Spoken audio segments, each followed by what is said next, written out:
eficaz para salvar, né? Porque a gente vem com toda essa bagagem pecaminosa. Agora, está gravando aí? Hebreus 10:2. De outra maneira, teriam deixado de se oferecer, porque, purificados uma vez os ministrantes, nunca mais teriam consciência de pecado. Certo. Então, Hebreus está falando nesse texto, está fazendo um contraste dos sacrifícios que eram oferecidos no Antigo Testamento e contrastando com o sacrifício que foi feito uma vez por todas por Jesus, que ele classifica como nosso sumo sacerdote eterno. O que acontecia? Hebreus está mostrando, está dizendo que lá no passado, aqueles sacrifícios que eram oferecidos para o pecado não limpavam a consciência do indivíduo. Tanto é que ele oferecia aquele sacrifício não era eficaz. Por quê? Ele voltava a pecar, tinha que oferecer um sacrifício de novo. E aí Hebreus até amplia isso dizendo, quem que ofertava? Era um sacerdote. Ele precisava também oferecer sacrifício por ele, porque ele também era pecador. Ele pegava o sacrifício que o povo pecador levava, mas ele também era pecador. E o autor de Hebreus, de uma forma maravilhosa, vai colocar: Jesus não precisava disso porque ele não tinha pecado. A consciência dele estava tranquila. Não precisava oferecer sacrifício por ele. Já o sumo sacerdote, sim. Tá? Então, continuando agora, a gente viu aí a questão dessa consciência está ligada à conversão antes e depois. Mais uma vez, Hebreus, vamos pegar aqui, Fabiana, Hebreus 9:14. Quanto mais o sangue de Cristo, que pelo Espírito Eterno se ofereceu de forma imaculada a Deus, purificará a nossa consciência de atos que levam à morte, para que sirvamos ao Deus vivo. Está vendo? O autor está dizendo que o sacrifício de Jesus foi diferente porque ele era imaculado, não tinha pecado. E um sacrifício eterno que não precisa repetir. E que tem poder até para purificar a nossa própria consciência. Hebreus 10:22, irmã Elizabeth. 10:22.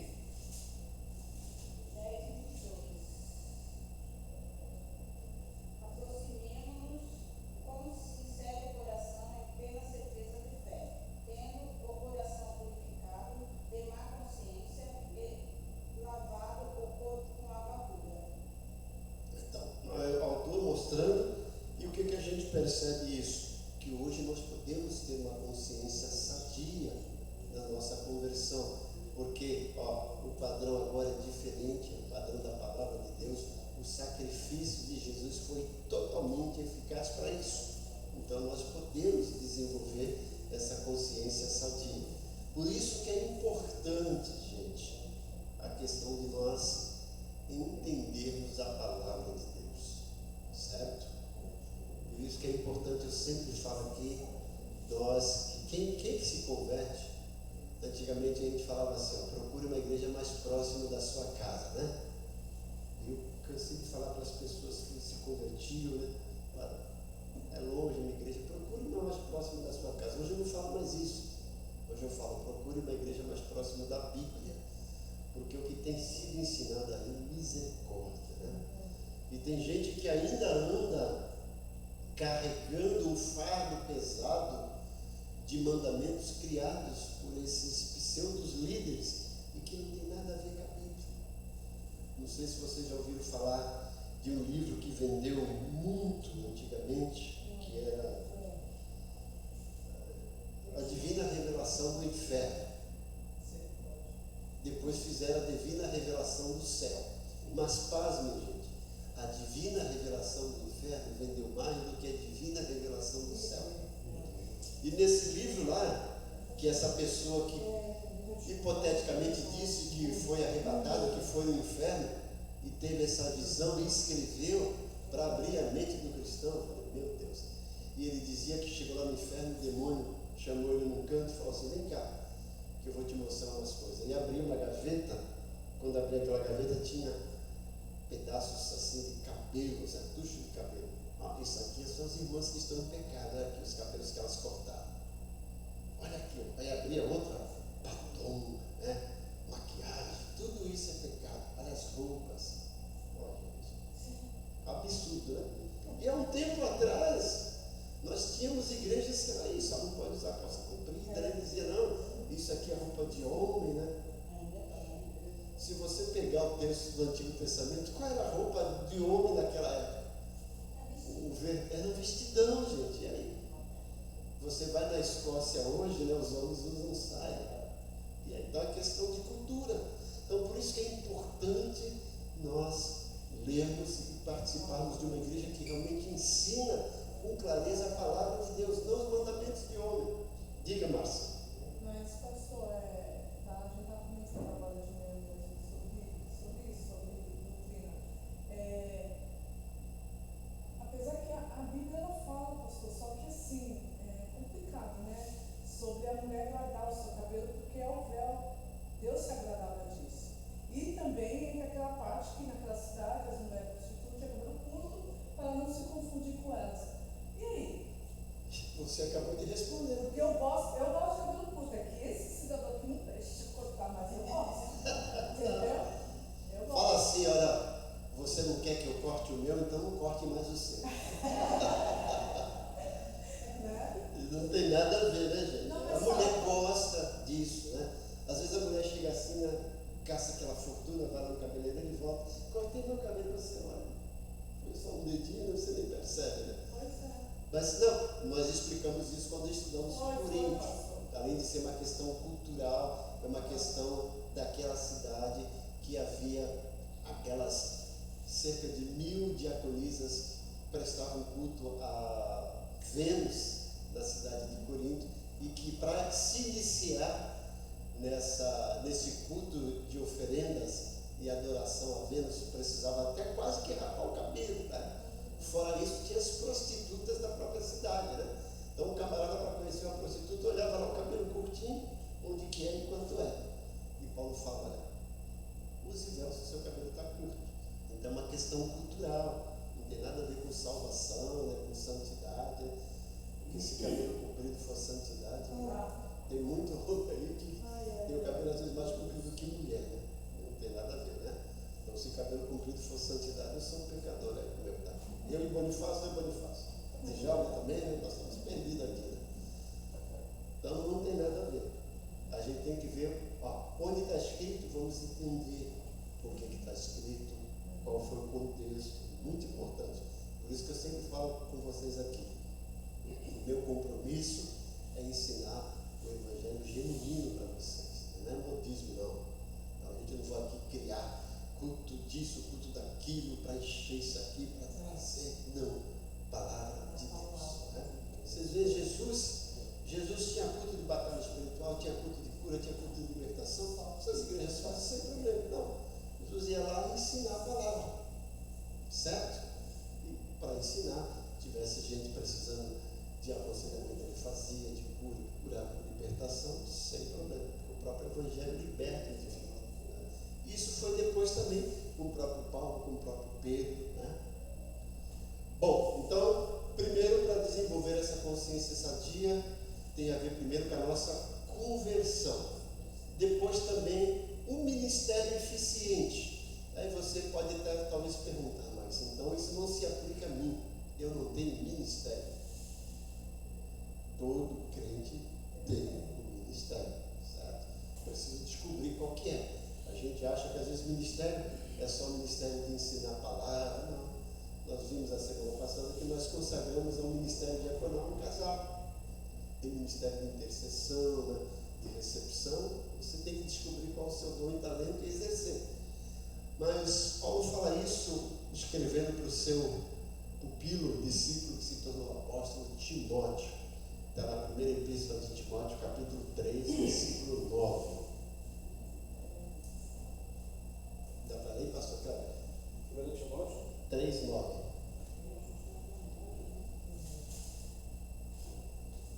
Conservando o ministério da fé com a consciência limpa. Então, gente, ministério da fé e consciência limpa. É muito importante aliar isso, né?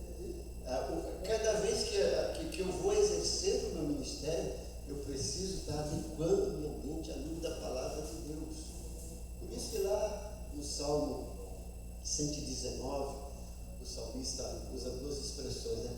Escondi a tua palavra no meu coração para não pecar contra ti. Depois ele fala, como purificará o jovem o seu caminho? Observando segundo a sua palavra.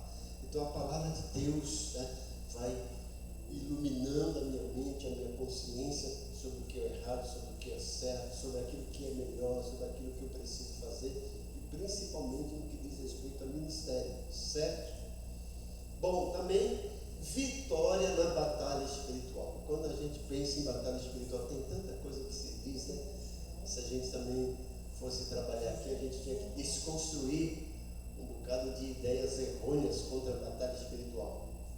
Eu já participei de alguns seminários dando aula, mas falava assim, não me peça para dar essa matéria, porque aquela denominação tinha uma ideia errada do que era. Para vocês terem uma ideia, eles criaram uma oração sobre batalha espiritual. Isso para mim é reza, né? Aquela coisa tudo ali ao pé da letra, isso é reza. Então tanta coisa, né? Aí eu falei, meu pai, o que é isso, né? Aí criavam apostilas de demonologia, demônio que atua mais na segunda, na terça-feira, na quarta, os demônios que a gente fala, meu Deus, é muito demônio, né? Dessa semana esse demônio é mais forte, aquela outra, e cada coisa que, meu Deus, né? E quando a gente olha, algumas igrejas dão ênfase exagerada nisso. Nós estudamos aqui Efésios, né? Efésios tem 6 capítulos. Paulo trabalha, principalmente do capítulo 4 em diante, sobre a questão da salvação na vida prática, no dia a dia. E veja a ênfase que ele dá sobre batalha espiritual. Efésios 6, do 10 ao 20. 10, 11 versículos só. Isso não quer dizer que não tenha importância, tem, mas não importância super exagerada como algumas igrejas dão, certo? Mas vamos ver isso. 1 de Timóteo 1, 18 a 19, a questão da consciência no que diz respeito à vitória na batalha, pensando em consciência sadia, né? 1 de Timóteo 1, 18 a 19. Alexandre, consegue ler aí?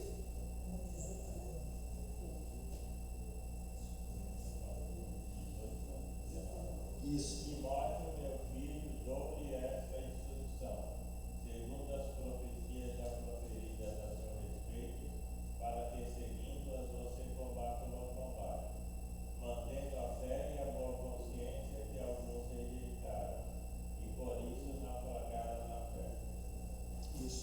Outra coisa interessante, não sei se vocês lembram um texto de Atos dos Apóstolos, agora me fugiu da memória, que fala sobre os filhos de Seva.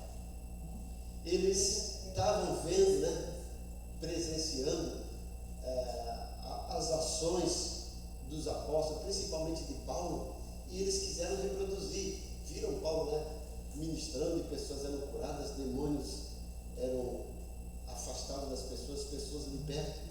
E aí esses 7 filhos de Seva chegaram lá para um camarada que estava endemoniado. No nome de Jesus de Paulo, eu ordeno, sai dessa pessoa. Eram 7. O demônio olhou assim para eles e falou assim, nós sabemos quem é Jesus e conhecemos Paulo. Agora vocês, quem são vocês? Aí, pasme, gente, em vez daqueles 7 expulsarem o demônio que expulsou aqueles 7. Veja que coisa, o demônio fala, nós sabemos quem é Jesus e conhecemos Paulo. Veja a diferença, né? Quando nós somos aquelas pessoas que têm essa consciência tranquila, por isso que Paulo fala, né? Eu batalho para ter a consciência pura diante de Deus e dos homens, para o inimigo não ter do que acusar. Vocês também conhecem a história de Jó, né? Fala que o diabo chegou lá e Jesus falou assim, Deus falou, tu viste meu servo Jó? Não há ninguém na terra como ele, homem reto, íntegro, temente a Deus, que se desviou do mal. O diabo não tinha que acusar Jó. O que ele fez? Acusou Deus. Também assim, até eu, tudo que o Senhor deu para ele. Aí Deus, então tira tudo. Tirou tudo de volta. E mais uma vez, tu viste meu servo Jó? Você ministrou contra ele, tirou, e continua reto, íntegro, temente a Deus e desejando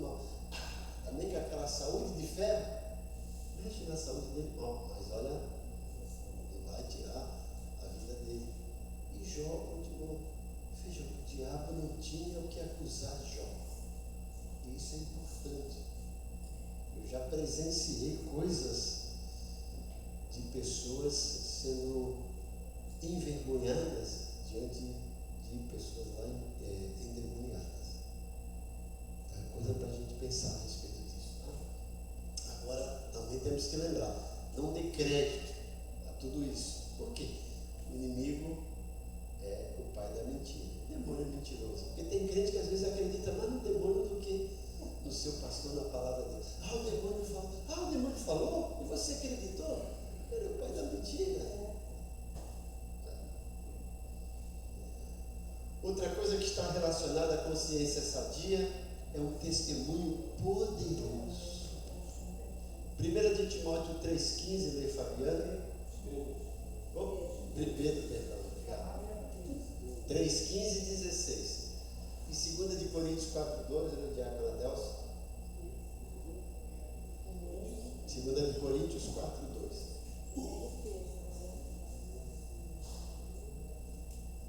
Antes, santifiquem Cristo como Senhor em seu coração. Estejam sempre preparados para responder a qualquer pessoa que lhe pedir a razão da esperança que há em vocês.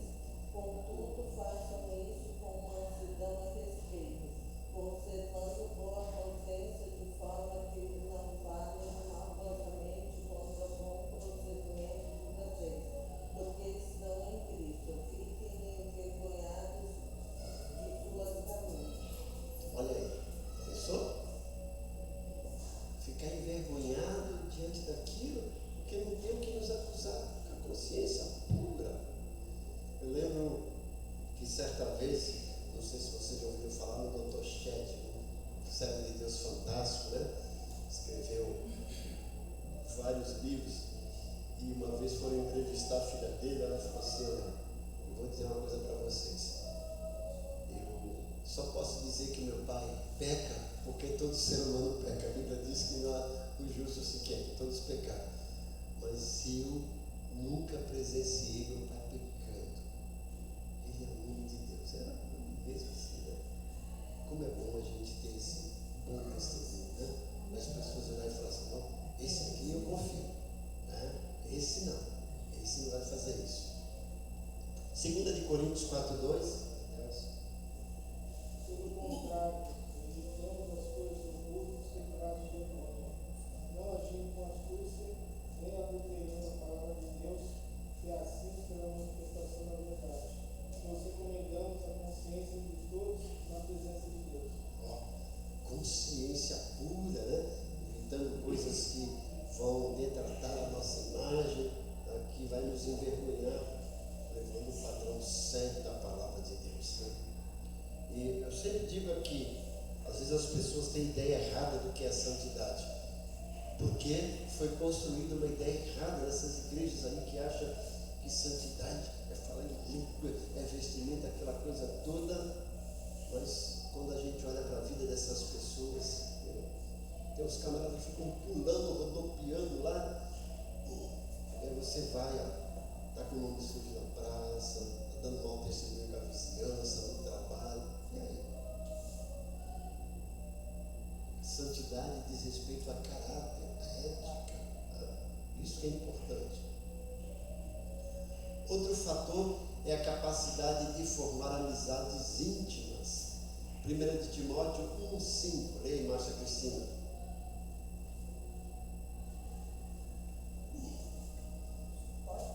Pode. Ora, o fim do mandamento é a caridade no coração puro, e de uma boa consciência e de uma fé não fingida. Então, presta atenção, ó. Veja, esse Timóteo desenvolveu essa consciência por se relacionar com essas amizades. E presta atenção, quando você vai olhar a biografia de Timóteo, Paulo fala, olha, ele era um exemplo, era reconhecido pela igreja, porque desde pequeno Paulo fala: tu sabes as Sagradas Escrituras. E ele veio nessa linhagem através da avó e da mãe dele. A avó passou para a mãe dele passou para ele, e ele desenvolveu. E além disso, olha a outra amizade que Timóteo fez com Paulo, o grande mentor aquele velho ditado, e todo ditado não é 100%, porque toda regra é uma exceção, né? É uma espécie de dito popular, um provérbio, mas que tem muito a ver. Diga-me com quem andas e direi com quem tu és. Né? Isso não quer dizer que se você está andando com alguém, você é aqui, mas você tem a tendência. Né? Se a pessoa vê você sempre lá na boca do tráfico com um traficante, vai te associar a um traficante, certo? Então, por isso que é bom a gente desenvolver boas amizades.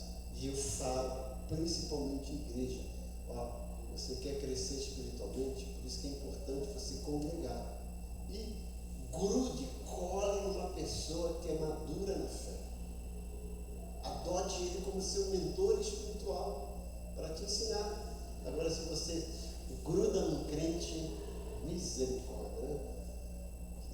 De crente só tem o nome, fofoqueiro. Tu vai virar mais um produto de fofoca, né? Então, grude numa pessoa que leva a sério a palavra de Deus para crescer e se desenvolver espiritualmente. Outro fator aqui, a capacidade de tomar decisões acertadas e de vencer maus hábitos. João 8,9. Isso aqui que eu estou aqui meio perdido. Vamos ver, vamos descobrir agora se é João 8,9 ou João 8,9. Pegue João que é mais fácil. Pelo ponto que eu coloquei aqui, acho que é João mesmo.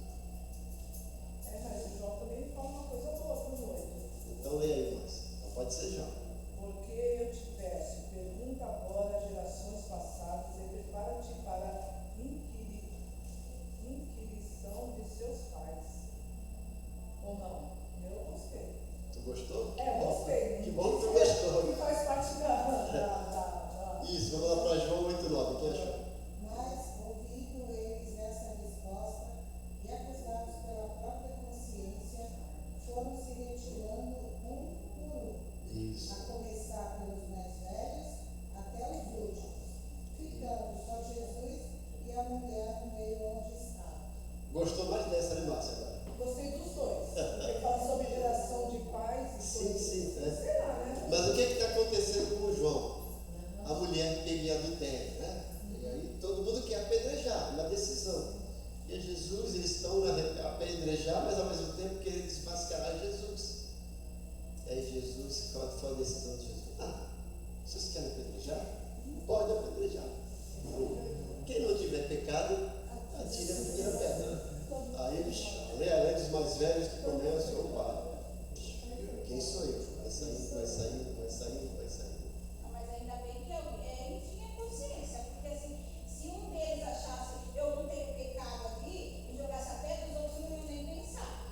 Que verdade seja Gente, dita. mas lembra, gente, quem está ali, o que conhece todas as coisas. Então, Se o camarada pegasse a pedra, ele ia falar, "Epa, peraí, tu não tem deixa eu falar." pecado? Olha, o que você fez a semana passada? Por isso que ele sabia. Porque Quem ia se atrever, né? o único que podia não fez, né? E aí, agora mais uma vez, olha outra decisão de Jesus. Podia dizer, mulher, olha, tu está livre, vai embora, está tudo tranquilo. Olha, mulher, alguém te condenou? Não. Nem eu te condeno. Ele não falou que ela estava livre, que estava certinha. Eu não te condeno, mas faz uma coisa, vai, não peques mais. Deixou bem claro que ela tinha tomou a decisão correta. Né? Se é outra, não, minha filha, tudo bem, pode continuar assim. Esses caras são tudo fariseus. Não. Vai, mas não peque mais. Está muito importante. Vamos dar uma pausa aqui, gente, para nós adoçarmos a boquinha de vocês com as nossas balinhas, para as nossas ofertinhas. Eu lembro quando eu me converti, eu tinha 12 anos. Quando ia tirar oferta, a igreja cantava assim: minha ofertinha não gastei à toa, dei para Jesus, ó que coisa boa.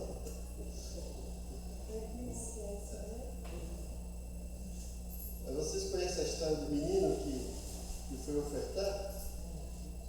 Como ele era esperto. O pai dele deu 2 moedas de R$1 para ele e falou assim: ó, uma é para você dar de oferta na igreja, e outra é para você comprar um doce. Quando dava para comprar um doce com R$1, né? E aí ele pegou uma moeda de R$1 na mão, né? E uma moeda de outro R$1 na mão, todo alegre, né? Com aquelas 2 moedas, né? E assim, né? Ele sai correndo para a igreja, aí ele tropeça, gente. Uma moeda cai da mão dele, vai assim, vai para trás, cai no bueiro. Aí ele olha assim, meu Deus, eu vi que não dá para pegar, aí ele abre a mão, né? E quando abre a mão da outra, ele fala assim: ufa, ainda bem que a moeda que caiu foi que eu ia dar oferta. Não é assim?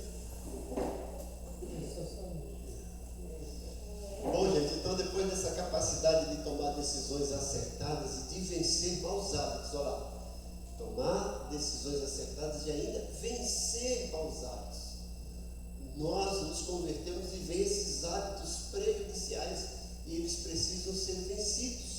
Primeiro minha consciência tem que dizer: isso está errado, e aí eu vou vencer. Aí mais uma vez eu volto para aquele texto que eu tinha falado de Efésios 4, 22, 23 e 24. Vamos para lá? Efésios 4, 22, 23 e 24. Nossa irmã Eliane, a rainha do seu caminhoneiro.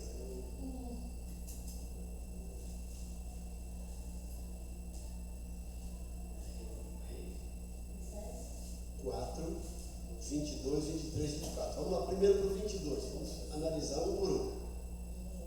No sentido de que, quanto ao escravo passado, vos despojeis do velho homem, que se corrompe segundo as concupiscências do engano.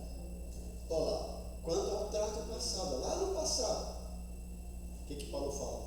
Vos despojeis do velho homem, natureza pecaminosa. Tira a ideia aqui de despir, tirar aquela roupa do pecado. Que ele fala que se corrompe pela concupiscência. Concupiscência é um desejo desordenado. Geralmente a Bíblia usa isso, uma tendência para o pecado, para o erro. Mas a palavra em si, concupiscência, significa um desejo veemente, uma vontade quase que desordenada. Paulo está dizendo: olha, lá no passado era assim, mas vocês precisam se despojar. Aí vem o 23. E vos renoveis no espírito do vosso entendimento. Começa aqui a mudança, gente, no entendimento, na mente. Vos renovei, renove a mente. Que o errado, a palavra vem esclarecer, iluminar a mente. Errado, não faça mais. E aí vem a terceira letrinha da fórmula. A fórmula é D-E-R. Despojar, renovar, e agora o 24. E vos revistais do novo homem, criado segundo Deus, em justiça e retidão procedentes da verdade. Vos revistais do novo homem. Coloque, tire a roupa velha do passado e coloque uma roupa nova. Esse verbo revistar, e algumas Bíblias é renovar. Ele tem 2 sentidos. Revistar é passar a tropa em revista. Quando o comandante da tropa, né, ele passava assim para os soldados: sentido. Aí, vamos ver se a roupa está toda em dias, fez a barba e tal, né? Soldado, por que essa barba está assim? Não tem gilete em casa não? Pague 20. Passar a tropa em revista para ver se está tudo certo. E no sentido também de revestir, colocar um novo invólucro. Então veja como é importante. No passado eu era assim, mas agora a minha mente, foi esclarecida e iluminada. Não posso mais viver assim. Eu preciso viver assim. Então, é para vencer os maus hábitos. Você vai ver que Paulo fala isso no 24, e do 25 em diante, ele vai começar a colocar isso na prática. Quem mentia, trato passado, velho homem. Não minta mais. A mente, não deve mentir.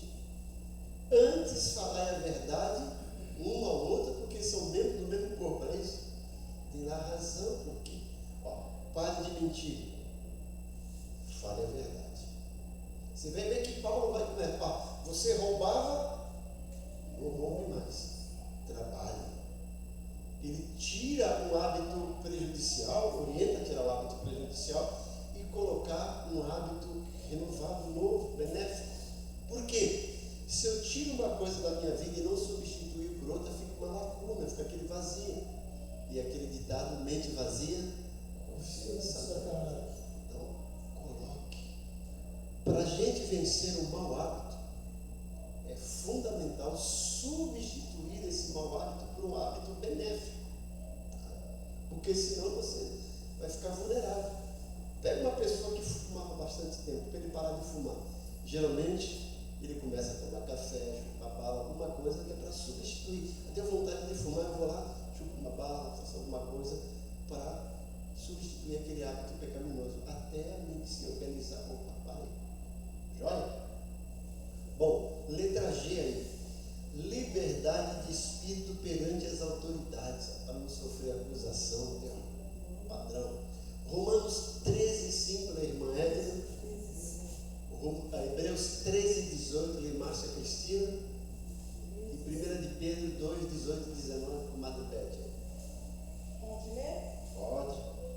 Romanos 13:5. Portanto, é necessário que lhe estáis sujeito, não somente pelo castigo, mas também pela consciência. Olha, está dizendo assim, ó, diante das autoridades, não faça apenas porque você vai ser penalizado, ser castigado pelo que fez. Faça pela consciência de que está errado. Certo? É aquele negócio, não tem ninguém olhando? Eu vou fazer. Não é, faça pela sua consciência, não é porque não tem ninguém olhando, não é pelo castigo, é porque é o correto. Correto. Eu li isso no livro. O pai levou o filho num parque de diversões. O filho acho que tinha, se não me engano, 6 anos isso. E aí chegou lá para comprar um ingresso. E aí ele foi comprar um ingresso. E o ingresso era o seguinte: crianças até 5 anos não pagavam. Né? Acima de 5 tinha que pagar. Pagava meia, né? Ele foi lá, comprou o ingresso dele, do filho dele, né? Eu aumentei daqui, uma meia aqui para o meu filho, tal. Aí o outro que estava do lado assim: você está pagando ingresso por quê? Está aqui, ó, criança até 5 anos, ele tem 6. Mas o camarada nem pediu o seu documento, ele nem ia olhar. Tu ia levar para a criança, né? E ele ia entrar sem precisar pagar. Então foi bobo. Falou assim, ó, bobo não. Eu jamais iria perder a oportunidade de ensinar para o meu filho o que é certo. Ele sabe que é 5 anos, ele tem 6. Se eu fizesse isso, eu estava ensinando ele a trapacear e enganar. E eu não quero fazer isso. Isso é correto. Isso tem que ser feito. Quem é o próximo? Hebreus 13:18. Orai por nós, porque confiamos que temos boa consciência, como aqueles que tudo querem portar-se honestamente. Temos boa consciência. É importante isso. Você ter a sua consciência sadia ali, você vai ser chamado lá tranquilo. Não tem a quem temer, né? Não tem aquele ditado, quem não deve, não teme? Joia. 1 de Pedro 2:18 e 19. Servos, sede submissos com todo temor ao vosso Senhor, não somente se for bom e podado, mas também ao perverso. Porque isso é grato que alguém suporte tristeza sofrendo injustamente por motivo de sua consciência para com Deus. Pedro está falando, você é servo, faça o que é correto. Não apenas, mas ele é um camarada mau. Não importa, é sua consciência, faça o que é certo. Paulo vai falar isso também, tanto em Efésios quanto em Colossenses. Servir os senhores de vocês, não, porque eles estão perto, mesmo que não são longe, faça o que é correto. Trabalhe para ele como você está trabalhando para o seu Senhor. Isso é o correto. Mas ele, não importa que ele seja errado, você é certo. Dê um bom testemunho. Se não está satisfeito, peça as contas, vai para outro lugar, mas não fique lá dando mau testemunho. razão, o que é certo, não importa. Porque nós temos essa, todo mundo faz, mas você não é todo mundo. Você nem faz parte mais desse mundo, você está aqui de passagem. Faça a diferença. Certo? Letra H vai gerar aqui, paz e segurança, por saber que mesmo sofrendo injustamente, está dentro da vontade de Deus. Foi o texto que a Beth leu aí, 1 Pedro 2,19. Pedro está dizendo, se você está sofrendo injustamente, mas está com a consciência limpa, está fazendo a vontade, isso é importante. O ruim é você não estar com a consciência limpa, não está lá, não. Tem preço a pagar, mas olha, você lembra disso, gente? Sadraque, Mesaque e Abednego, o nome deles na realidade era Misael, Ananias e Azarias, foram jogados na fornalha de fogo. Mas tinham razão, estavam com a consciência limpa, que estavam obedecendo a uma lei maior do que a lei daquele rei. Aquele rei. Não, se dobra a minha imagem. Nós não nos dobraremos, só o nosso Deus. Lembra disso? Os caras foram lá acusar, aqueles três lá deram um pouco caso do seu edito, da sua estátua. Aí chama, você não se dobraram? Eu gosto da atitude deles. O rei fala assim, olha, eu vou tocar novamente, vou mandar aquecer a fornalha e eu quero ver o Deus que vai livrar você da fornalha e da minha mão. Aí eles olham, eu fico imaginando, fica tu sabendo, ó rei, que se o nosso Deus quiser, Ele nos livra da fornalha e da tua mão. Mas mesmo que Ele nos livre, nós não nos dobraremos. Qual foi o final da história? Foram lançados na fornalha, injustamente, mas lá, paciente. Daqui a pouco o rei vai olhar, não enviamos 3, agora tem 4. E o quarto parece o filho dos deuses. Mais à frente, capítulo 6, Daniel. Gente, você lê o capítulo 6, né? Que coisa bonita. Lá no Império Médio-Persa, capítulo 6 já não é o Império Babilônico, é o Médio-Persa, né? O rei dividiu o império em províncias e colocou governadores das províncias que ele chamava de sátrapa. Daniel era um deles. E Daniel era tão importante, já tinha uma bagagem tão fantástica que já vinha da antecedência, que o rei queria colocar ele sobre todos os outros. E os outros, ficaram assim, não. Esse cara acima da gente, não. Vamos pegar ele e alguma falcatrua. E o texto fala que não encontraram nada contra Daniel. Aí falaram, a gente não tem nada contra ele, a gente vai ter que criar alguma coisa contra a lei dele mesmo. Ele ora 3 vezes por dia. Vamos falar para o rei assinar um decreto para que ninguém ore a nenhuma divindade a não ser o rei durante aquele período. E aí fizeram aquilo, né, gente? O que aconteceu? A Bíblia fala que quando Daniel soube do decreto, o que ele fez? Foi orar. Ele sabia que o rei poderia jogar na cova dos leões, mas ele sabia que ele obedecia a um Deus que estava acima daquele rei. Continuou orando. Aí os dedos duros, né? Não chegou.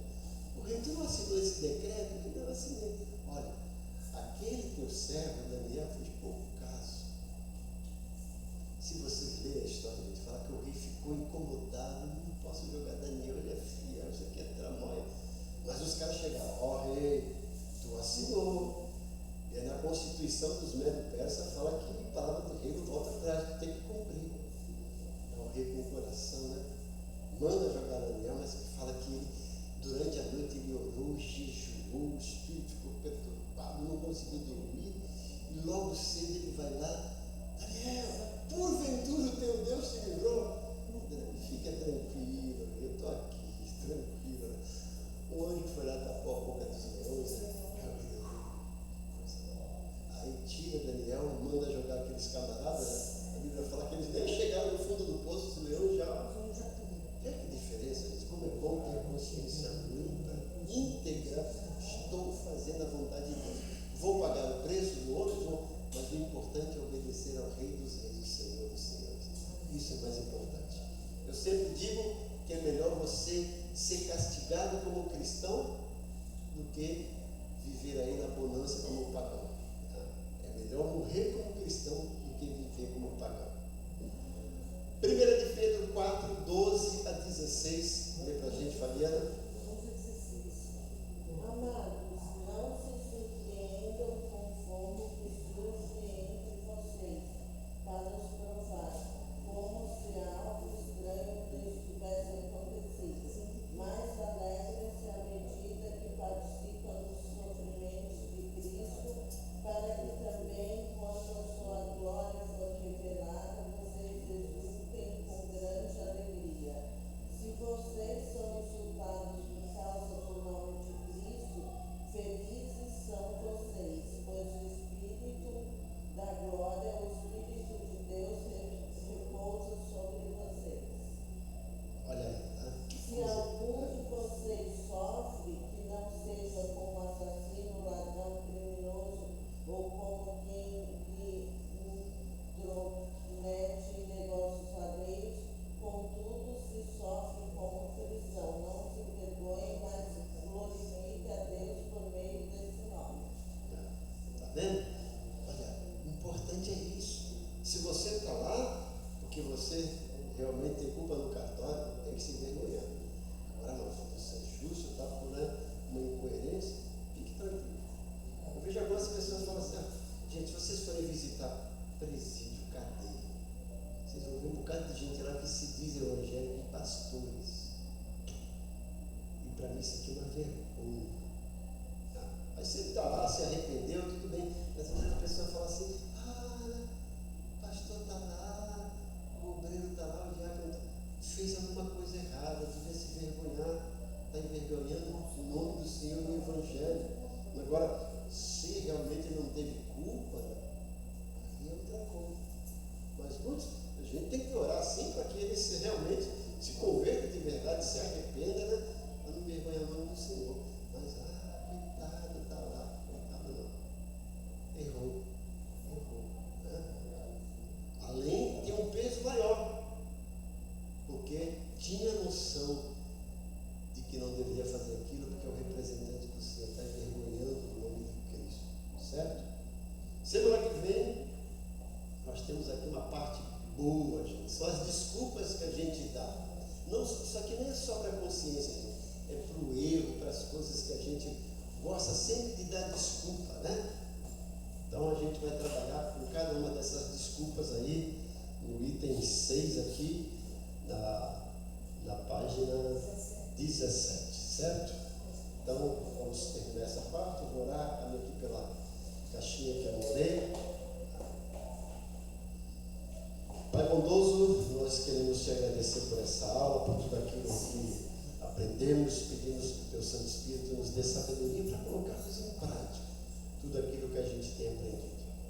E eu agora coloco essa caixa diante de ti. Nós temos orado todos os domingos, pedindo que os teus servos que estão mais próximos dessas pessoas levem um testemunho de vida, para que essas pessoas sejam impactadas por esse testemunho, que o teu Santo Espírito ministre a salvação em cada vida. Pedimos agora também que o Senhor nos leve tranquilo para os nossos lares, nos dê um dia abençoado e nos traga de volta para o culto, que também o culto seja marcado pela tua presença. Nós vamos agradecidos em nome de Jesus. Amém. Então hoje às 18 horas, o nosso grande culto de louvor e adoração a Deus. Que a graça do Senhor Jesus, o amor de Deus Pai e a comunhão do Espírito Santo seja com todos. Ebenezer? A igreja que se envolve com você. Amém.